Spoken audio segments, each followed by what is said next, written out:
অনেকেই গরুর খামার গড়ে তুলেছেন বর্তমানে, ফলে গোখাদ্য হিসেবে চাহিদা বেড়েছে ঘাসের। বর্তমানে পতিত জমি কমে যাওয়ার ফলে আপনার ঘাস গোখাদ্য হিসেবে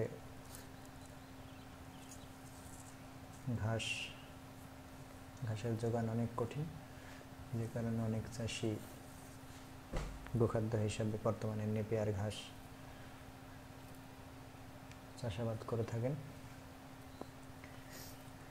কিন্তু দিন দিন ফাঁকা জমি কমে যাওয়ায় প্রাকৃতিকভাবে ঘাসের উৎপাদন কমে গেছে এবং এমন প্রেক্ষাপটে বাণিজ্যিকভাবে ঘাসের চাষাবাদ হচ্ছে।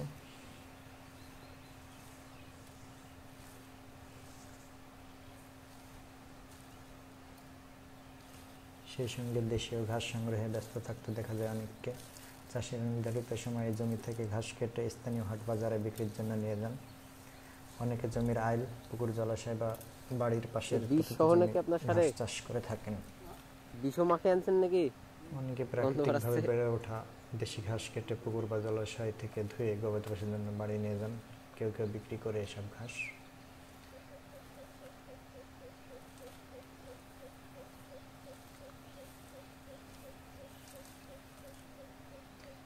দেখছেন, আমরা একজন চাষির জমিতে এসেছি এবং তিনি নেপিয়ার ঘাসে সরকার দেখবে না সার এবং বিষ প্রয়োগ করছেন। সাধারণ পাবলিক শিখবে আপনার দেখে। আমরা তার কাছ থেকে কিছু জানার চেষ্টা করেছি। সরকারকে দেখে লাভ আছে? তিনি জানান, 1 বিঘা জমিতে ঘাস চাষে গড়ে 10 থেকে 15 হাজার টাকা খরচ হয় আর বিক্রি হয় 50 থেকে 55 হাজার টাকায়।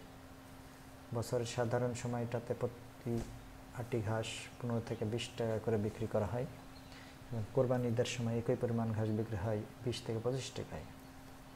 প্রতি 6 সপ্তাহ পর পর ঘাস কাটার উপযোগী হয়। তিনি বলেন, অনেকের বাড়িতে 2 থেকে 3টি করে গবাদি পশু থাকে। তাদের কেউ কেউ প্রতিদিন জমির আইল বা বিভিন্ন ভিটা থেকে দেশীয় ঘাস তোলে, সেগুলো পুকুর বা জলাশয়ে ধুয়ে বাড়ি নেন। সব মিলিয়ে বলা চলে গবাদি পশুর খাদ্য হিসাবে সবুজ ঘাসের গুরুত্ব চাহিদা অপরিসীম। কৃষকরা আরও জানান, নেপিয়ার ঘাস চাষের জন্য জমিতে মই দিয়ে আগাছা মুক্ত করার পর 4-5টি করে ঘাস একসঙ্গে রোপণ করতে হয়। 2 চোখ বিশিষ্ট মূল চারার জন্য ব্যবহৃত হয়। সারা বর্ষা মৌসুমে এই ঘাস লাগানো যায়, তবে বর্ষার শুরু রোপণের উৎকৃষ্ট সময়। বৈশাখ ও জ্যৈষ্ঠ মাসে প্রথম বৃষ্টির পর জমিতে রোপণ করা হলে প্রথম বছরেই 3-4 বার ঘাস কেটে যেতে পারে। এক সারি থেকে অন্য লাইনের দূরত্ব 2-3 ফুট হবে এবং এক চারা থেকে অন্য চারার দূরত্ব হবে 1.5 ফুট। মাটিতে রস না থাকলে চারা লাগানোর পর পানি সেচের ব্যবস্থা করতে হবে। সাধারণত প্রতি একর জমিতে রোপণের জন্য 7-8 হাজার চারা বা কাটিংয়ের প্রয়োজন হয়। আমরা কৃষকের থেকে জানার চেষ্টা করেছিলাম এবং তিনি দেখলেন সার প্রয়োগ করছিল। এই ঘাস এখন বাণিজ্যিকভাবে চাষ হচ্ছে।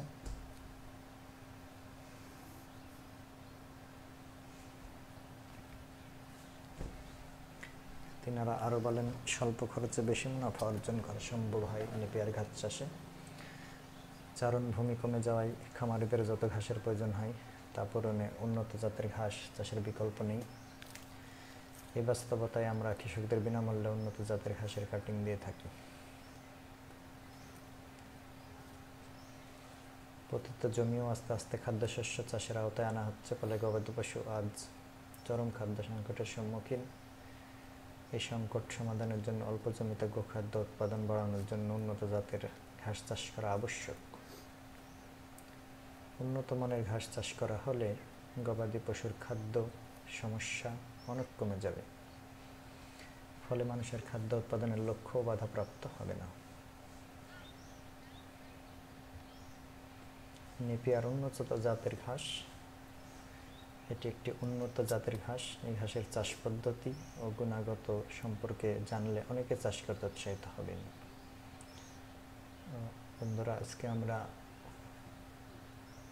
ঘুরে ঘুরে নেপিয়ার চাষ, একটি নেপিয়ার ঘাসের জমিতে গেছিলাম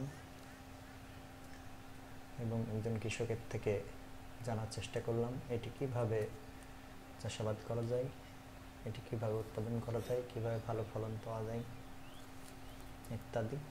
এবং দেখছেন ইতিমধ্যে তিনি যে চাষ করেছেন ঘাসগুলো অনেক সবুজ, যে কারণে বোঝা যাচ্ছে ঘাসগুলো অনেক পুষ্টিদায়ক।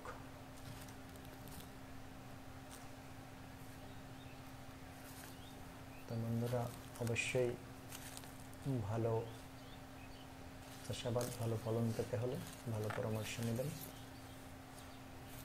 আজকে আমরা দেখালাম কীভাবে ভালো নেপিয়ার ঘাস উৎপাদন করা যায়।